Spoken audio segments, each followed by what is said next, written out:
안녕하세요. 오늘도 사연살롱을 찾아주셔서 감사합니다. 저는 50대 중후반의 여자입니다. 늘 제 편을 들어주는 다정한 남자의 아내이자 밝고 상냥한 아들을 가진 엄마예요. 이렇게 행복한 가정을 갖고 있는 제가 사연을 쓰게 된 이유는 바로 제 인생을 통틀어 가장 오래된 복수가 얼마 전에야 완성됐기 때문인데요. 복수를 하기 위해 일을 갈면서 살기보다는 그저 묵묵히 제게 주어진 것들에 만족하고 가장 최선의 길을 걷기 위해 눈앞에 놓인 소중한 것들에 집중을 하며 살았어요. 그렇게 살다 보니 저도 모르는 새에 지금의 삶이 저를 괴롭히던 것들로부터 많이 멀어져 있더라고요. 제 남편은 이남 중 차남으로 태어났어요. 아주버님은 그 시절 소위 개천에서 용났다고 말하는 어려운 환경에서도 혼자 열심히 공부해서 서울대학교에 간 보기 드문 자수성가형 엘리트였죠. 집안의 장남으로서 한 몫을 해야 한다는 부담감과 압박감 속에서 아주버님은 늘 공부에 대한 강한 압박이 있었다고 했어요. 그에 반해 저희 남편은 본인이 하고 싶은 일을 찾는 것에 집중하면서 비교적 자유로운 학창시절을 보냈고요. 시부모님께서는 두 분 다 교육열이 강한 분이었는데 아주버님이 서울대에 입학한 후로는 기뻐하시다 못해 거의 엘리트주의가 되신 케이스였어요. 그래서 아주버님이 오랫동안 연애해온 여자와 결혼하려고 했을 때 상대방의 학력이 아주버님보다 훨씬 낫다는 이유로 결혼을 반대했다고 해요. 그 여자와 헤어진 후 아주버님은 꽤 오랫동안 방황을 하셨어요. 아무도 만나보려고 하지 않고 결혼에 대한 욕심도 없으셨죠. 그래서 저희 부부가 더 빨리 결혼을 했어요. 요즘은 그런 거 없다고들 하지만 저 때만 하더라도 동생이 형보다 먼저 결혼한 건 정말 흔치 않은 일이었거든요. 하지만 이대로 뒀다간 저희 남편 홍기까지 다 지나가겠다 생각했는지 시부모님께서 저희를 얼른 결혼시키셨죠. 물론 저라고 처음부터 고운 시선으로 봐주셨던 건 아니에요. 제가 처음 인사를 갔을 때 어머님의 차가운 눈빛은 아직도 잊을 수가 없거든요. 그래서 우리 둘째 며느리 될 자네는 학교는 어딜 나왔는가? 저는 고등학교까지만 다녔습니다. 저희 집 형편이 그리 좋지 못해서 대학에 가면 부모님께 큰 부담이 될 것 같아서요. 제가 하고 있는 일도 꼭 대학이 필수인 일은 아니기도 하고요. 뭐? 안 그래도 요즘에 대학 안 나온 사람이 어디 있나? 안 그래요, 여보? 아유, 그러게. 아무리 여자들이 결혼하고 애 낳고 하면 집안일 하느라 대학 졸업장 같은 거 다 의미 없다곤 하지만 그래도 나온 거랑 안 나온 거는 천지 차이인데 공부를 좀 더 세부적으로 하는 것도 그렇지만 그 안에서 또 하나의 작은 사회를 배우기도 하거든. 남들은 대학 다니면서 작은 사회를 배우는 시기에 저는 진짜 사회에 나와서 많이 배웠어요. 너무 걱정 마세요.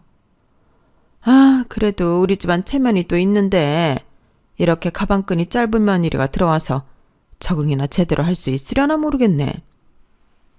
끝까지 저를 못마땅해 하던 시부모님께서는 아주버님이 본격적으로 방황을 시작하고 난 뒤늦게 정신을 차리시고 저희를 결혼시키셨어요. 네 형 보라는 선도 안 보고 맨날 퇴근하고 집에만 틀어박혀 있으니 니네라도 조금이라고 젊고 예쁠 때 얼른 결혼해라. 저희로선 거절할 이유가 없었죠. 그렇게 저희가 결혼을 하고 잘 지내는 모습을 지켜보던 아주버님께서 어느 날 드디어 결심을 하더라고요. 나도 더 늦기 전에 좋은 사람을 만나보기는 해야겠다. 너희들이 서로 의지하며 잘 지내는 모습 보니까 정말 보기가 좋네. 그래, 형도 얼른 마음 잡고 그분은 잊어. 형이라면 분명 더 좋은 사람 만날 수 있을 거야. 그렇게 아주버님은 시부모님의 주도하에 선을 나가서 지금의 형님을 만나게 됐어요. 형님은 중산층 가정에서 경제적인 지원을 많이 받고 자란 데다 서울대학교 동문이라 부모님이 생각하신 아주버님의 짝으로 이보다 더 적절할 수가 없는 분이었죠. 그래, 드디어 네가 내 짝을 찾았구나. 참 잘 어울린다, 잘 어울려.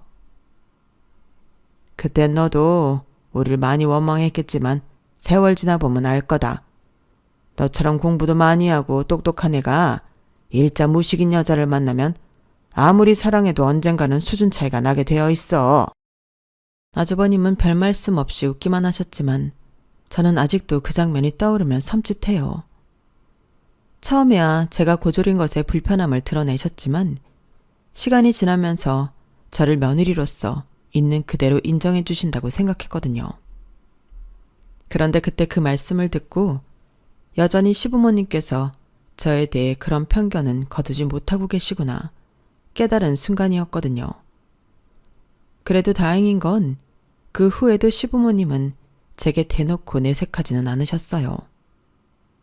하지만 모든 건 형님께서 들어오시면서 달라졌죠. 아주버님께서 결혼하시고 온 식구가 다 같이 맞는 명절 때였어요. 본격적으로 형님과 마주보고 대화하는 건 처음인지라 제가 다 떨리더군요. 형님께서도 며느리라는 동질감에 저에게 궁금한 게 많은 모양인지 제 옆에 바짝 붙어 앉으시더라고요.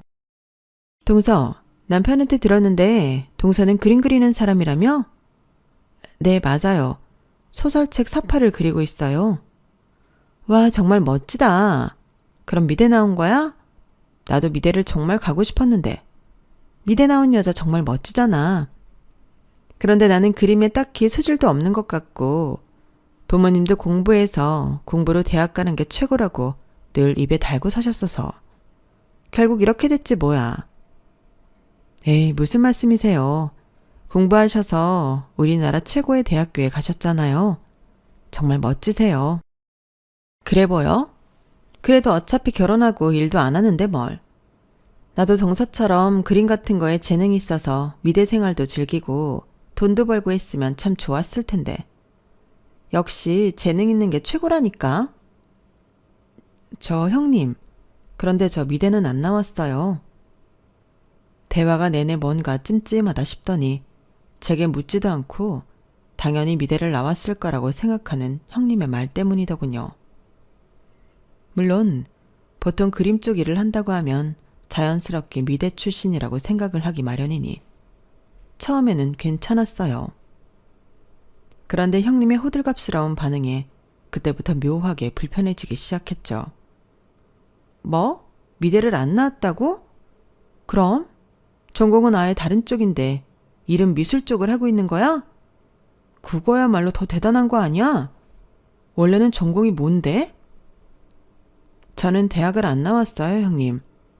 고등학교 졸업하고 바로 이쪽 일 시작해서 여기까지 오게 된 거예요.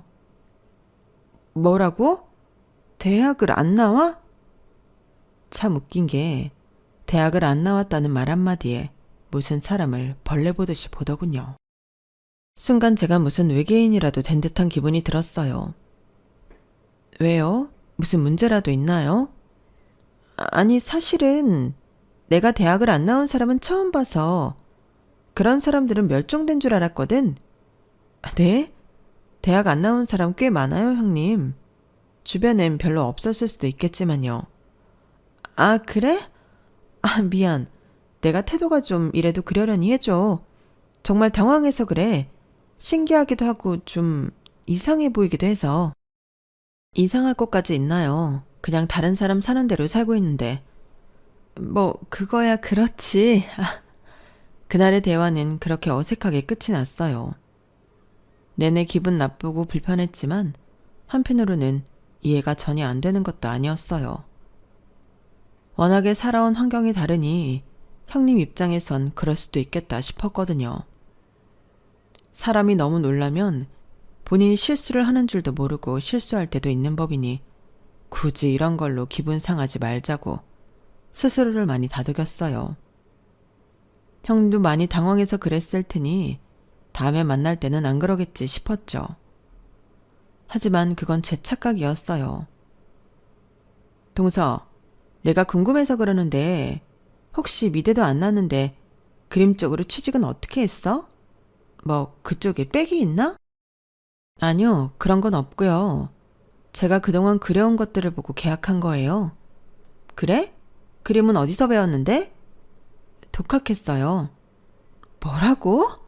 아, 진짜 동서는 어떻게 이렇게 내가 못 믿을 말만 골라서 하지? 이거 진짜야, 뭐야? 제가 거짓말할 이유가 있나요? 나는 그림으로 벌어먹고 사는 거 진짜 어렵게 생각했었거든. 엄마 아빠가 하도 겁줘서. 근데 지금 동서 보니까 알겠네. 그냥 나 미술 시키기 싫어서 엄마 아빠가 거짓말 하셨나 봐. 그래서 말인데 나 그림 좀 가르쳐 줄래? 네?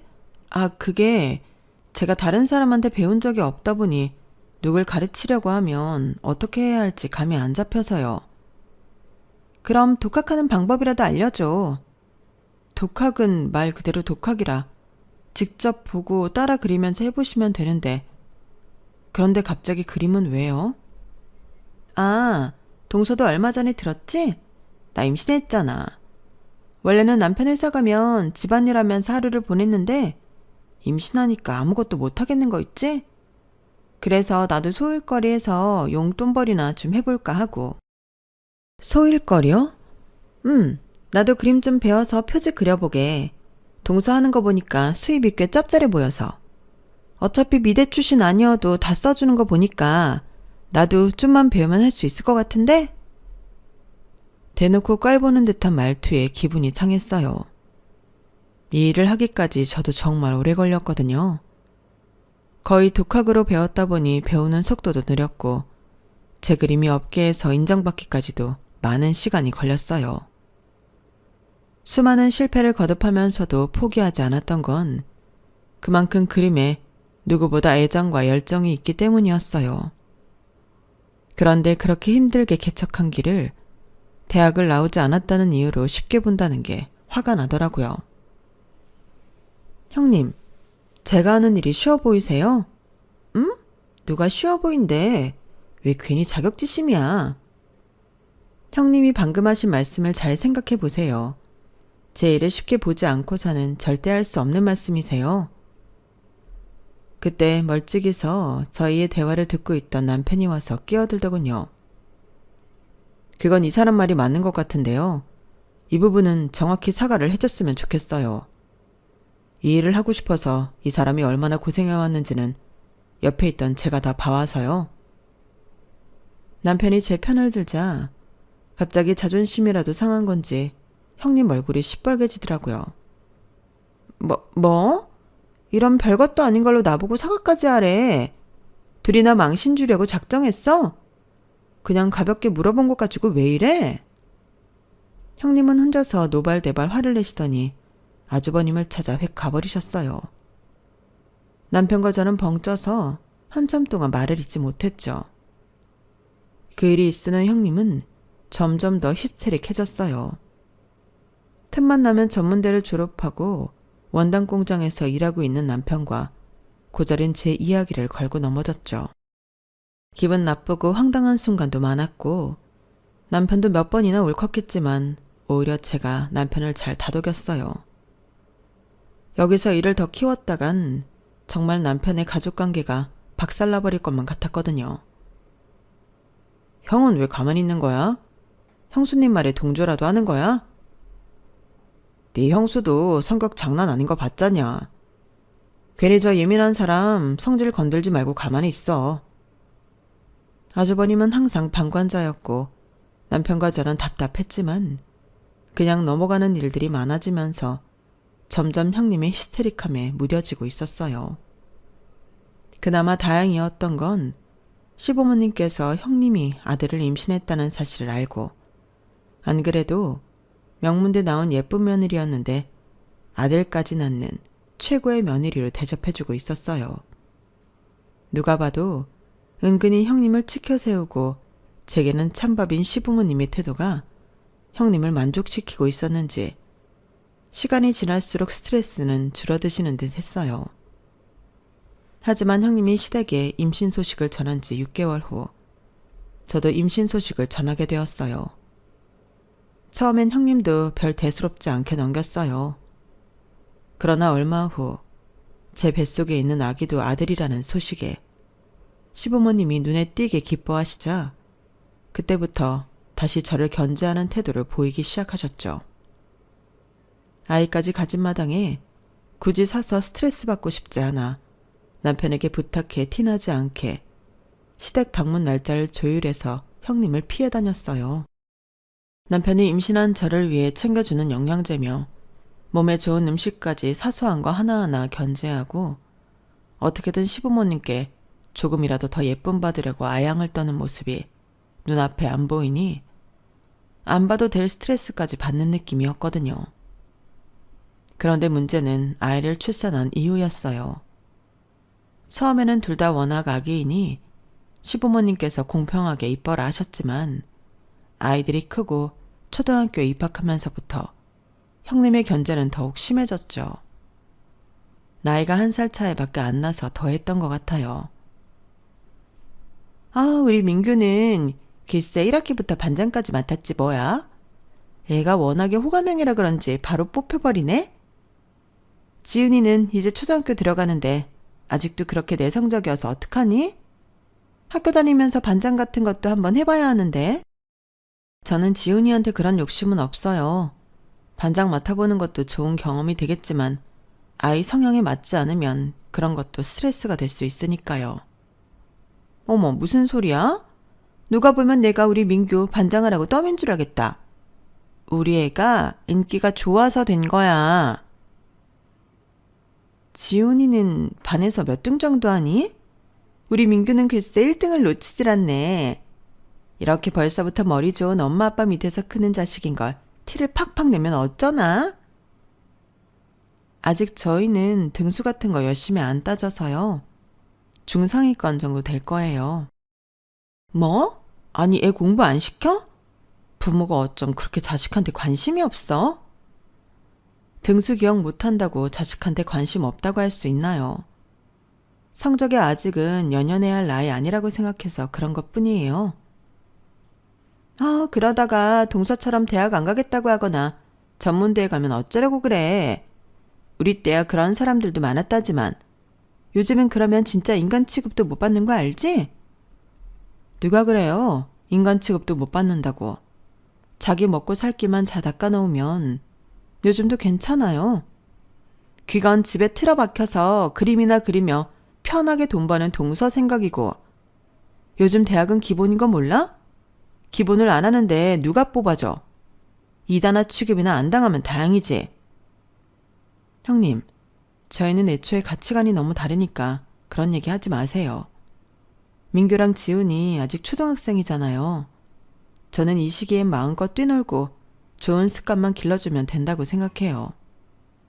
성적 중시하시는 건 형님뿐이니까 혼자 속으로만 생각하세요. 세상에 진짜 동서 그러는 거 아니야. 그러다 자식 인생까지 망쳐. 매번 시댁에 갈 때마다 제 속을 긁어댔지만 신경 쓰지 않으려고 노력했어요. 어차피 말이 통하지 않는 대상에게 분노해봐야 저만 손해라는 생각이 들었거든요. 형님은 제 아들의 초등학생 시절 내내 시조카와 아들을 비교하며 아들을 시조카보다 떨어지는 아이처럼 표현했어요. 어느 순간부터는 저희 아들조차도 그런 분위기에 휩쓸려서 시댁에 갈 때마다 자존감 낮은 모습을 보이더군요. 엄마, 민규 형은 왜 이렇게 잘하는 게 많아? 나는 못해서 미안해. 지훈아, 무슨 소리야. 못해도 돼. 잘하는 사람이 어딨어. 그냥 큰엄마 눈엔 민규가 예뻐 보이니까 막 자랑하는 거야. 민규도 너보다 못하는 게 분명히 있어. 너는 그냥 네가 제일 좋아하고 잘하는 거 하나만 잘하면 돼. 남이랑 비교하지 말고 네 자신만 봐. 그래도 엄마는 자랑할 게 없어 보여서 미안해. 엄만 그냥 우리 지훈이가 건강하게 있는 게 자랑이야. 아직 이렇게 어린데 뭘 걱정이야. 천천히 네 할 일 하면서 우리 갈 길 가면 돼. 아이가 자존감 낮아진 모습을 보일 때마다 저는 아이를 북돋아줬어요. 요란스러운 형님 때문에 왜 우리 아이까지 영향을 받아 하나 싶어 화가 날 때도 많았지만 같이 지내다 보니 저런 인간은 상종을 안 하는 게 최선이더라고요. 그나마 초등학교 때는 시조카가 워낙 똘똘해서 형님의 욕심을 채워준 것 같았지만 중고등학교에 진입하면서 좀 달라졌어요. 초등학교에 입학하면서 저희 아들이 공부에 조금씩 흥미를 갖기 시작했고 성적이 쭉쭉 오르다 못해 최상위권에 진입했거든요. 반면 어린 시절부터 학원 뺑뺑이를 돌며 공부를 강요당했던 시조카는 최상위권이었던 성적이 상위권으로 떨어지기 시작했어요. 저도 사람이고 엄마다 보니 아이가 전교권에 진입을 했는데 자랑을 안 할 수는 없겠더라고요. 그 높던 콧대를 조금 꺾어주고 싶은 마음도 있었고요. 어머님, 아버님, 저희 지훈이가 이번 중간고사에서 전교 4등을 했어요. 너무 잘했죠? 세상에, 지훈이가 전교 4등? 우리 손주들은 이렇게나 공부를 잘해서 어떡하니 정말? 어릴 때 민규가 잘하는 것 같더니 커서는 지훈이가 더 잘하는구나. 그쵸? 저도 이런 날이 오게 될 줄은 상상도 못했다니까요. 너무 기특해요. 근데 지훈이는 학원도 별로 안 다니지 않니? 아니, 민규는 학원도 엄청 다니는데 왜 성적이 점점 떨어지는 거야? 성적이라는 게 원래 오르기도 하고 떨어지기도 하는 거니까요. 민규도 열심히 했겠죠. 참나, 지금이야 좀 탄력을 받았나 본데 어쨌든 공부는 유전이고 장기전이야. 우린 둘 다 명문대 나왔는데 우리 민규라고 못 가겠어? 중학교 때는 좀 쉬엄쉬엄 해야지. 형님 입에서 공부를 쉬엄쉬엄 하라는 얘기를 듣는 날도 다 오네요. 초등학교 때부터 사교육 열풍이시던 분이. 뭐? 그래서 지금 하고 싶은 말이 뭔데? 우리 민규가 학원비값 못한다는 거야? 중학교에 들어오면서 더 좋은 성적을 내는 저희 아들을 자랑할 때마다 분에 못 이겨 바들바들 떠는 형님의 모습이 얼마나 고소했는지 모르겠네요. 하지만 그것도 초반에 2-3번 하다 말았어요. 형님과 딱히 그런 피곤한 신경전을 이어가고 싶은 마음은 없었거든요. 다행히 제가 안 하니 형님 입장에선 더 자랑할 것도 없어서인지 잠시 휴전 상태에 이르렀어요. 하지만 애들이 고등학교 들어가면서 또 달라졌죠. 엄마, 저 컴퓨터 학원 보내주시면 안 돼요? 응? 갑자기 무슨 컴퓨터 학원? 진로를 그쪽으로 잡고 싶어서요. 엄마가 늘 말씀하셨잖아요. 잘하고 하고 싶은 걸 찾는 게 중요하다고. 아, 그렇긴 하지만 지금 이렇게 성적이 잘 나오는데 컴퓨터 학원에 가면 조금 성적이 밀리지 않을까? 우선 원하는 대학, 원하는 과에 합격한 후에도 늦지 않지 않니? 제가 원하는 대학, 원하는 과에 가려면 학원에서 미리 준비해야 해요. 다 알아보고 말씀드리는 거예요. 아들의 올곧은 태도에 마음이 흔들리더라고요. 사실 중학교 내내 전교권 성적이던 아들이 다른 걸 준비해야겠다는데 저도 부모인지라 썩 반갑지는 않더라고요. 하지만 조금 더 생각해보니 아들이 원하는 길을 반대하면서 공부를 시키면 도대체 형님과 다를 게 뭔가 싶은 생각이 들었어요. 그래서 허락을 해줬죠. 당연히 아들이 흥미를 가질 만한 일을 찾은 후에는 성적이 떨어졌어요. 지훈이는 고등학교를 왜 그런 데를 갔어? 성적 그렇게 좋다고 자랑을 하길래 좋은 학교 갈 줄 알았더니? 본인이 하고 싶은 걸 찾았다는데 밀어줘야죠. 얼마나 당이에요. 이 어린 나이에 벌써 하고 싶은 일을 찾았다는 게. 뭔데 그게? 컴퓨터 프로그래밍 쪽이에요. 뭐? 그거 말이 좋아 프로그래밍이지. 한마디로 그냥 컴퓨터 게임에 빠졌다는 거 아니야? 아, 네? 게임이랑 이거 엄연히 다른 거예요, 형님. 그래, 알았어. 그렇게 믿고 싶겠지. 이해해. 근데 게임에 빠진 애들이 다 그런 거 하고 싶어 하더라. 그게 현실이야. 원래 애들이 사춘기 겪으면서 성적이 좀 떨어지더라고. 우리 민규는 그게 중학교 때 와서 차라리 다행이었지 뭐야. 지금은 맘 잡고 열심히 하거든. 근데 우리 지훈이는 완전 그 집안의 희망이었는데 사춘기가 늦게 와서 어쩌나? 동서집에서 명문대 출신 하나 나오나 했는데. 그놈의 명문대 타령 좀 그만하세요, 형님. 명문대 갔는데 싫어할 분은 없다지만 형님은 너무 심하세요. 저는 아무리 공부 잘해도 어릴 때 제대로 뛰어놀던 기억조차 없이 내가 하고 싶은 게 뭔지도 모르는 채 사는 것보다는 이렇게 키우는 게 좋아요. 그냥 가치관이 다른 거라고 몇 번이나 말씀드렸잖아요. 형님이 우리 지훈이 불쌍해하듯 저도 민규 불쌍한 건 피차 일반이니 속으로만 생각하세요. 어머머? 동서 진짜 웃긴다. 우리 민규가 불쌍하긴 뭐가 불쌍해? 이대로만 가면 탄탄대로인데. 잘 나가다 딴 길로 샌 지훈이가 불쌍하지. 이런 걸 부모가 바로잡아서 바른 길로 인도해야 하는데 동서 그거 부모 역할을 제대로 못하는 거야. 그렇게 생각하시면 할 수 없죠. 그냥 부모 역할 못하는 부모 할게요. 됐죠? 여보, 왜 또 형수님이랑 싸우고 그래. 말도 섞지 말라니까. 형수님도 제발 그만 좀 하세요. 우리 애는 우리가 알아서 키울 테니까. 형도 가만 보고만 있지 말고 좀 말려라.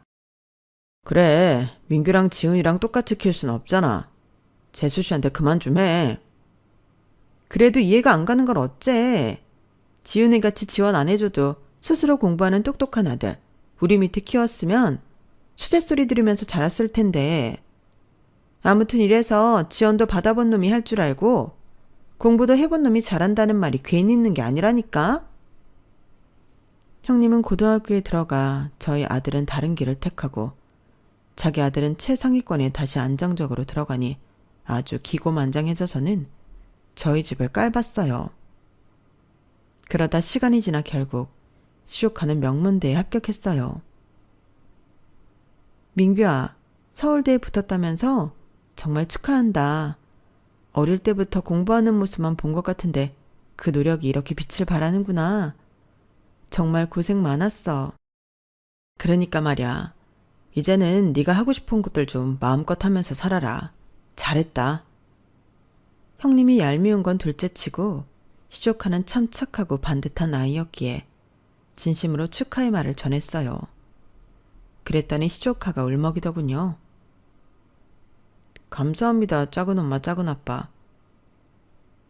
뭘 그렇게 호들갑이야. 나는 우리 아들이 서울대 갈 줄 알았는데. 나도 서울대, 이 사람도 서울대인데 아들만 못 가는 게 말이 돼? 서울대도 유전이라는 게 있다니까. 난 뭐 좋긴 한데 당연한 거라 그렇게까지 기쁘진 않아. 대한민국에서 가장 좋은 학교를 합격했음에도 아이의 얼굴이 전혀 밝거나 행복해 보이지 않았고 저희가 전한 축하의 말에 눈물을 글썽이는 걸 보고 뭔가 기분이 묘하긴 했는데 형님의 태도를 보니 그 이유를 바로 알겠더라고요. 아이한테 수고했다, 축하한다는 말 한마디 안 해준 것 같았어요. 그런 형님은 무시하고 시조카에게만 말을 걸었죠. 그런데 민규야, 전공은 뭘로 택했니? 네가 뭘 좋아하는지 작은 엄마가 들어본 적이 없어서 뭘 택했을지 궁금한데? 그냥 성적에 맞춰서. 아니, 언제부터 우리 아들한테 그리 관심이 있었다고 그런 걸 물어? 됐어. 시조카가 말해주려는 걸 형님이 중간에 끼어들어서 싹둑 잘라서 전공이 뭔지는 못 들은 채로 대화가 끝났어요. 그리고 또다시 1년이 지나 제 아들의 입시가 다가왔죠. 아들은 그동안 모 글로벌 IT 기업에서 청소년 대상으로 주최하는 코딩 대회에 나가 수상도 하는 등 나름대로 야무지게 준비를 잘해왔고 본인이 가고 싶어 하던 대학교에 붙었어요.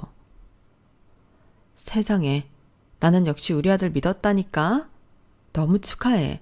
수고했어, 아들. 오늘은 맛있는 거 먹자.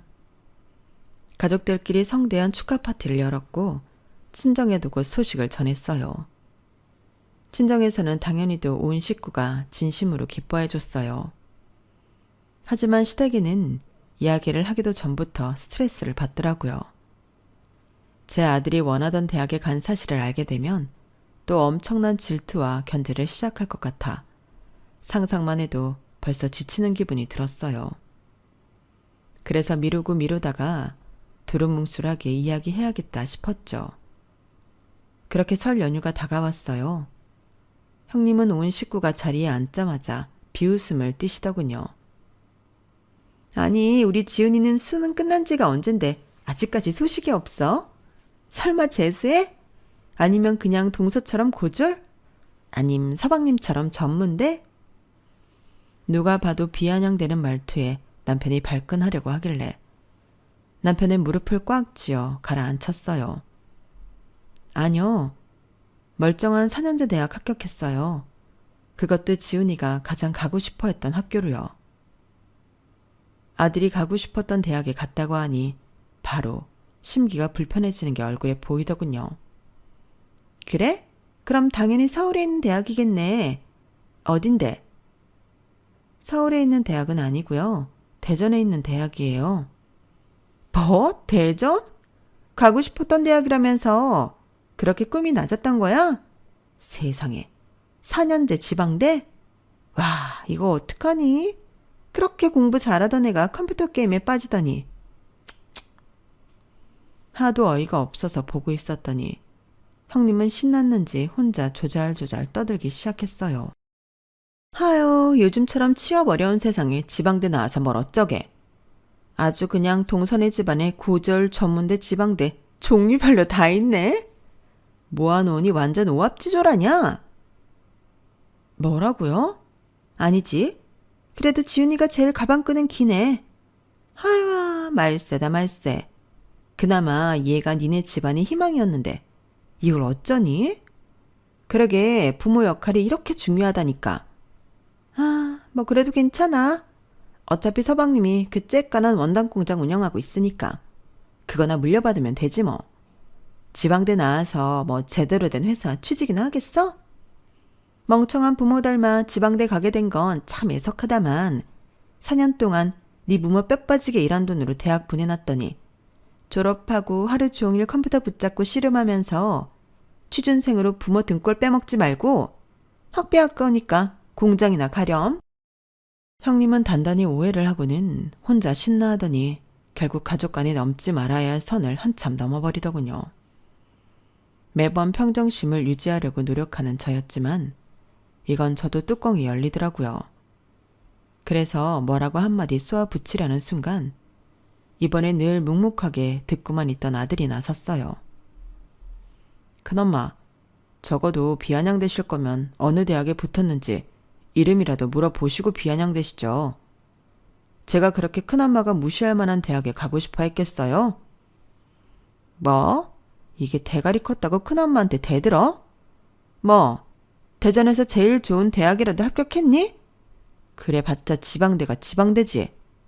큰엄마 서울대, 큰아빠 서울대, 민규 서울대인데 큰엄마한테 어떤 대학을 들이밀든 그게 성에 차겠니? 얘 아주 웃기는 애네. 됐어 지훈아. 니네 큰엄마가 말이 통하는 사람 같니? 이쯤하고 너는 빠져.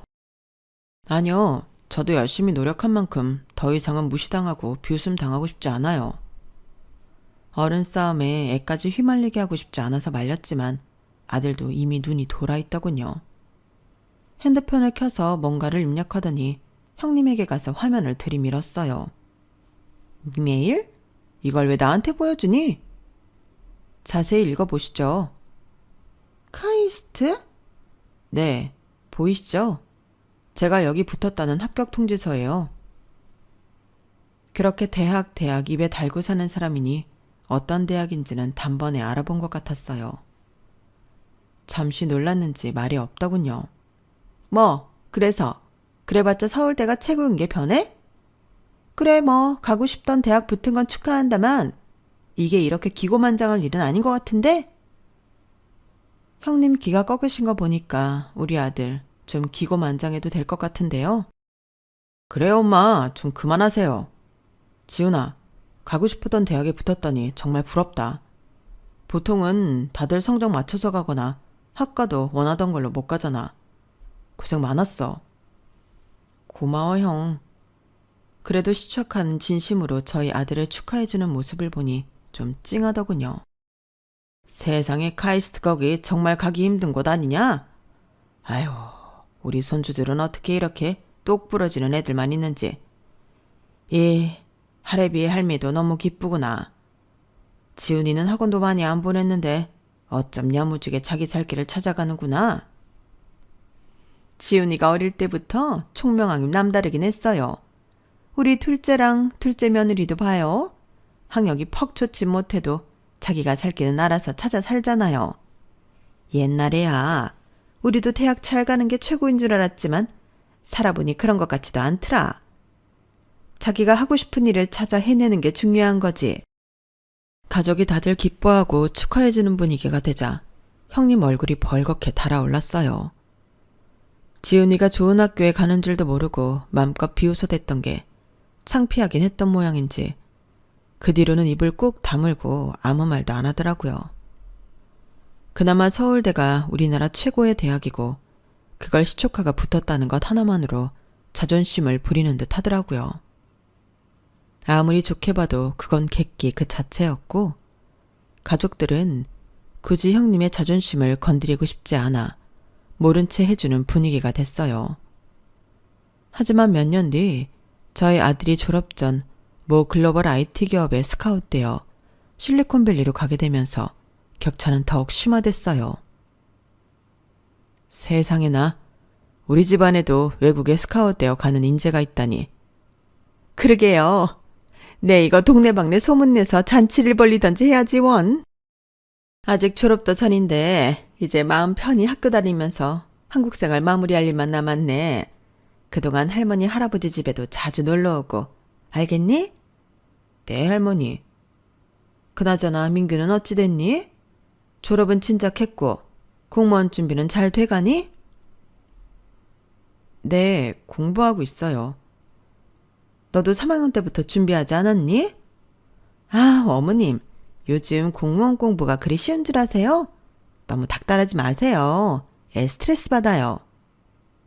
서울대식이나 나온 애가 공무원 준비만 벌써 몇 년째야? 좋은 회사는 못 갈 망정. 그런 건 바로 붙어야지. 하고 싶은 게 별로 없다잖아요. 그럼 안정적인 게 최고니까 공무원 시험이 제일이죠. 에휴, 공무원 좋다는 것도 옛날 말이지. 월급도 적고 이제 연금도 줄어든다는데 붙어도 문제 아니니? 어머님도 참 뭘 모르셔서 그래요. 아무튼 올해는 꼭 붙을 거니까 애한테 스트레스 주지 마세요. 우리 민규가 다른 건 몰라도 공부는 잘하잖아요. 믿으시죠? 내가 내 손주 믿어야지 그럼. 벌써 3년째인데 이번에는 붙어야지. 몇 년씩이란 못 붙고 빌빌거리지만 않으면 된다. 시부모님의 시조카를 보며 혀를 차셨어요. 그걸 보는 형님의 표정이 참 볼만하더군요. 물론 시조카의 표정이 어두워진 것은 마음이 안 좋았지만요. 아들은 몇 달 뒤 무사히 대학 졸업을 마친 후 가족들의 따뜻한 배웅 속에 실리콘밸리를 떠났어요. 제 아들이지만 꿈을 이뤄서 떠나는 모습이 참 멋지더군요.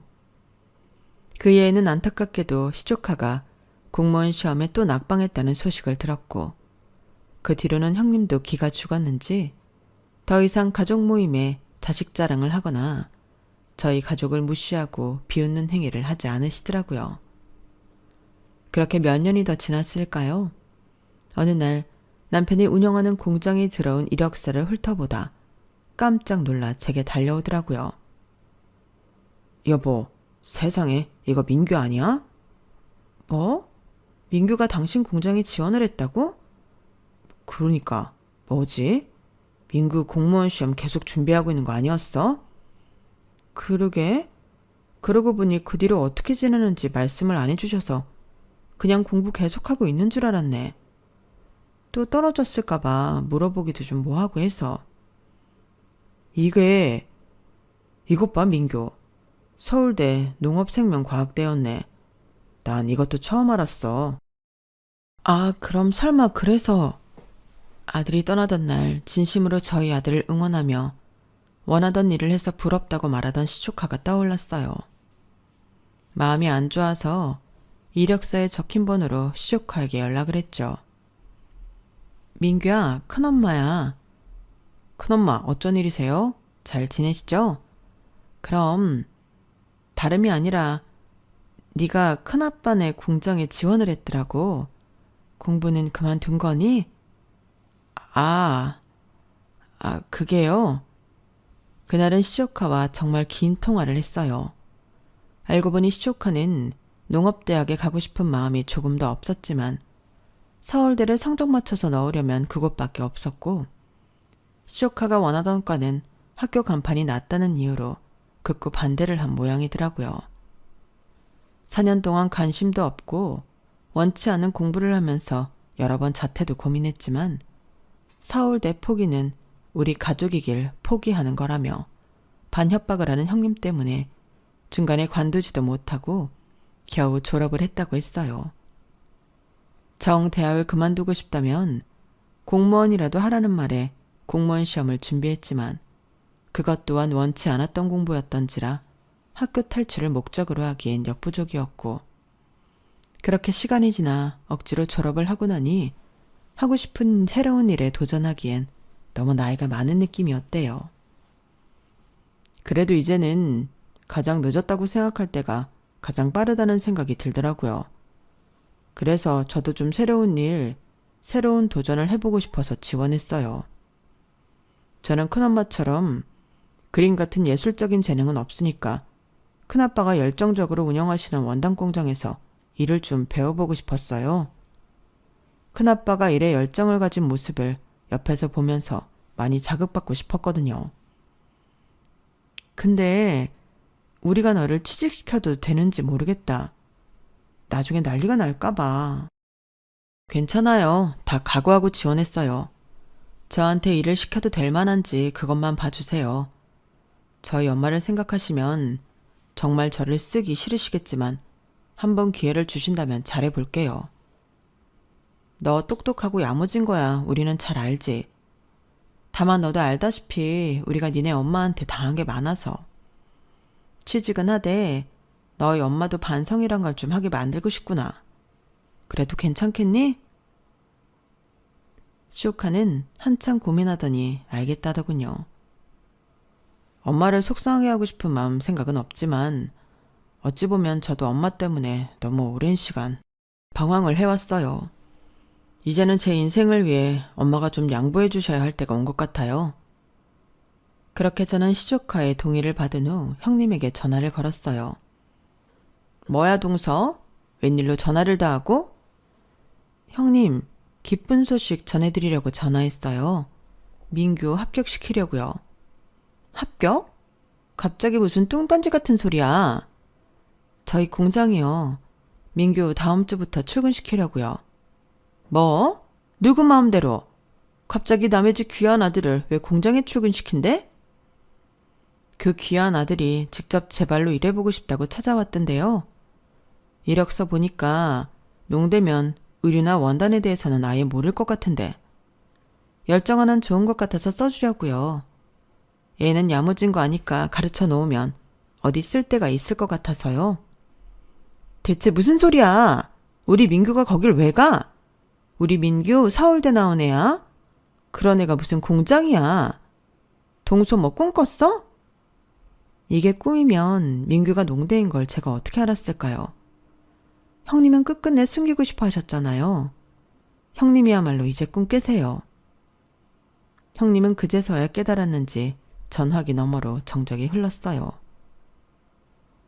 이거 참 인생이 재미있네요. 안 그래요? 저희 아들한테 지방대 나왔으니 공장이나 들어가라 하신 게 형님이었는데 글쎄 지방대 나온 우리 아들은 실리콘밸리에 가고 서울대 간 형님 아들이 우리 공장에서 일하게 될 줄 누가 알았겠냐고요. 솔직히 형님만 생각하면 민규 여기에 취직시키고 싶지도 않지만 민규는 잘못 없으니까 제가 선처해 드릴게요. 그렇게 자랑스러워하던 형님 똑똑한 아들 일 얼마나 잘하는지 제가 지켜봅니다. 동서, 지금 되게 신나 보인다? 사람 그렇게 안 봤는데 인성이 영 별로네. 저는 형님이 하던 거 흉내내는 건데요. 형님도 당해보셔야죠. 내일 저희 아들이 조금만 민규보다 뒤처지는 것 같으면 신나서 어쩔 줄 몰라 하셨잖아요. 저는 이제 처음으로 한번 신나보는 건데요. 기분 어떠세요? 진짜 별로죠. 그러니까 앞으로라도 그렇게 살지 마세요. 그리고 이제 저희 남편이 민규 상사니까 아들 잘리고 또 빌빌대면서 형님 등골 빼먹게 하고 싶지 않으면 저희 집에 좀 잘 보이시고요. 서울대 나와서 경력 하나 없이 공부만 하던 애는 이제 사회에서도 잘 안 써져요. 그러니까 똑바로 하세요. 하고 싶은 말을 잔뜩 쏟아낸 후 형님이 뭐라 답을 하기도 전에 전화를 끊어버렸어요. 그 불같은 성격에 얼마나 분해했을지 안 봐도 눈에 선하더군요. 전화를 끊고 나서 남편이랑 얼마나 오랫동안 웃었는지 몰라요.